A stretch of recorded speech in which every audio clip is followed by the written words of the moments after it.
Hey there. So I live in Nebraska, and I'm here to tell you about the general slang of this area. So Nebraska shares a lot of its slang with the larger area of the Midwest. So I'll focus on this general area, such as Iowa, Nebraska, and South Dakota,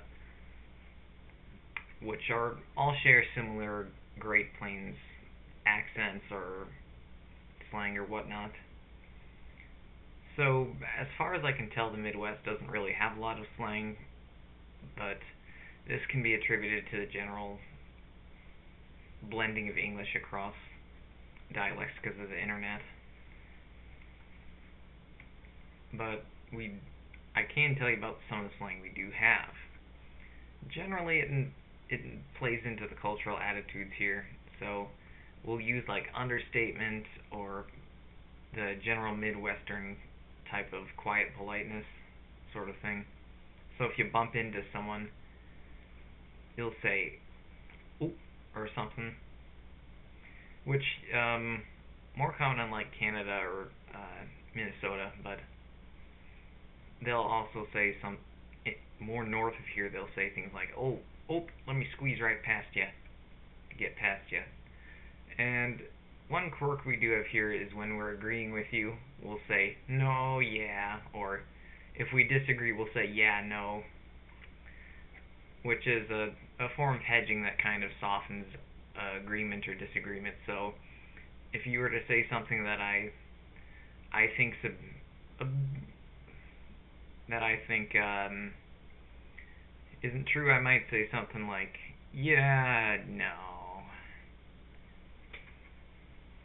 But if you say something that I do agree with a bit, I might say something like, I suppose," which is "I suppose," but in the Midwest we typically skip the "you" with along with our general flattening of longer vowels.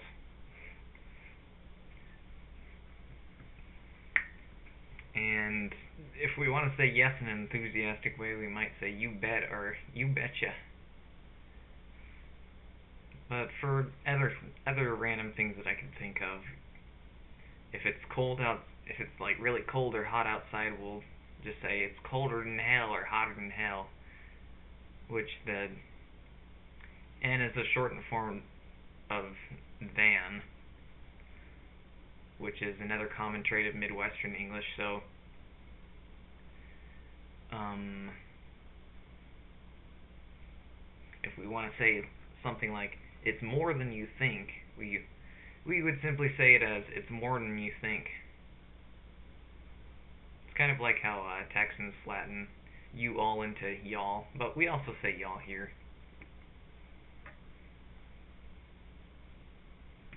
And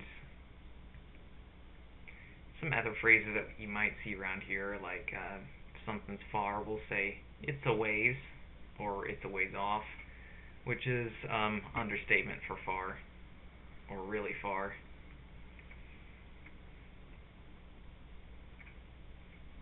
Um, some other quirks are if that are less common here. We'll call soda pop or something. Generally among older people. Among younger people, they'll just call it Coke, regardless of the brand of soda. Some other things that are said around here that are kind of fading in popularity are saying things like sweeper for vacuum, bifold for wallet, over yonder meaning over there, hankering meaning strong desire, sky high. We still say that a lot to describe a large amount of something, usually like cost, but we can say things like, "oh, you stack them things sky high." And come to think of it, the correct grammar would be "those," but given Midwest, we say "them" for anything inanimate or not. We also have some other things like funny phrasing like "slower than molasses," meaning slower than the flow of molasses, or to say very slow. So if you're driving somewhere and your buddy's driving, you might ask him, "why are you going slower than molasses? This is a freeway." And if you're on that freeway and pass by a farm and you can smell the manure, my dad would always use the phrase "smells like money," which is to say, um, the cows that are producing all that manure smell. Generally, you'll tell when passing by farms. It takes a lot of cows to make such an intense smell, and cows are worth a lot of money. So for our farming economy, we'd say that that smells like money because cows are worth a lot of money. If you're also on a farm, you might hear people talking about combines or things like that. A combine is essentially those crop harvester thingies that have the big wheel thing that rolls over the grain and then bales it up, which is like bales isn't hay bales. As for the accent, I personally don't really try to speak with an accent, but I may have one that I don't know of. But generally in the Midwest, vowels will get flattened out, such as a or oo. So if I want to say a word like slow, the typical Midwestern English for it would be slow with the subtle H. Or if we want to say something with A in it, we'd say A, which is longer, but then again I can't say that A sound normally because A is just built into how I speak. But in Minnesota, they'll actually like really flatten vowels down. So you ask a Minnesotan what they are, and they'll tell you they're Minnesotan, and it's kind of fun.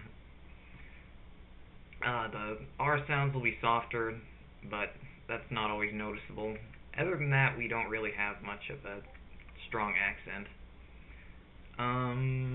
Generally, the pace of Midwestern English is slower because we have a cultural thing against a bunch of drama.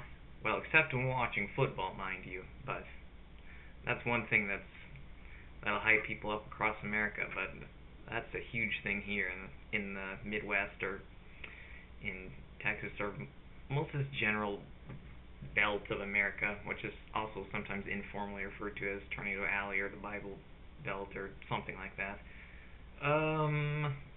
So we don't use a lot of intonation. I'm just adding little intonation into my speech because I've taken speech class and I know that that's a method I need to use for people to listen more. But going back to the general trend of like keeping things like calmer or politer here, that pervades the area. So you'll again see the understatement things I previously mentioned, such as people saying, "Oh, that's not too bad," which means it's pretty good, or something bad happens, but it's not too bad, we'll say, "It could be worse," and then kind of brush it off. But if people say that's different, it means that's a little weird. Or if people say that's different, they've added some sauce on that, so you know that they think it's weird. And if someone says something like "slow down now," that means you stop that right now.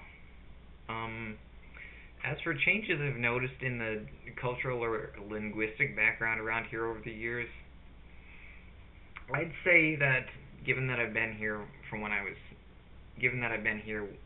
7, then I moved away, then moved back, I can't say I've noticed much of a change outside of a general slight reduction in the intensity of the accent or phrasing. But before my time and my dad's time, before the states were like more connected and such, the understatement thing would go further. So people would replace swear words with very G-rated alternatives such as "dadgummit," "doggone it," "consarn it," "golly," or "mercy me," or other phrases that have kind of fell out of favor in America as speech is loosened up and people generally will use curse words more. Also, things that are like explicitly farming language have been reduced. Because I know my grandparents say phrase, have a funny phrase where they say supper or dinner, because that's generally um, stuck in small farming towns, but dinner straight up means lunch, and supper means dinner, the last meal of the day, which I think is a holdover from what was that, Dutch or German or something? I can't remember. And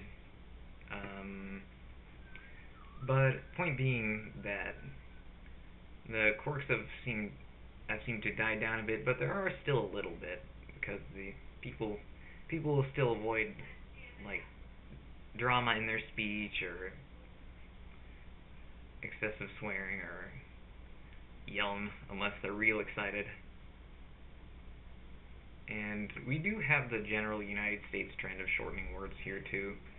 But the larger shifts took place after the Dust Bowl, and World War II caused an increase in connection to the states and hence more uniformity of the English language. But and then the second wave that came from the internet, kind of blending everyone's speech together of English. But yeah, that should be it.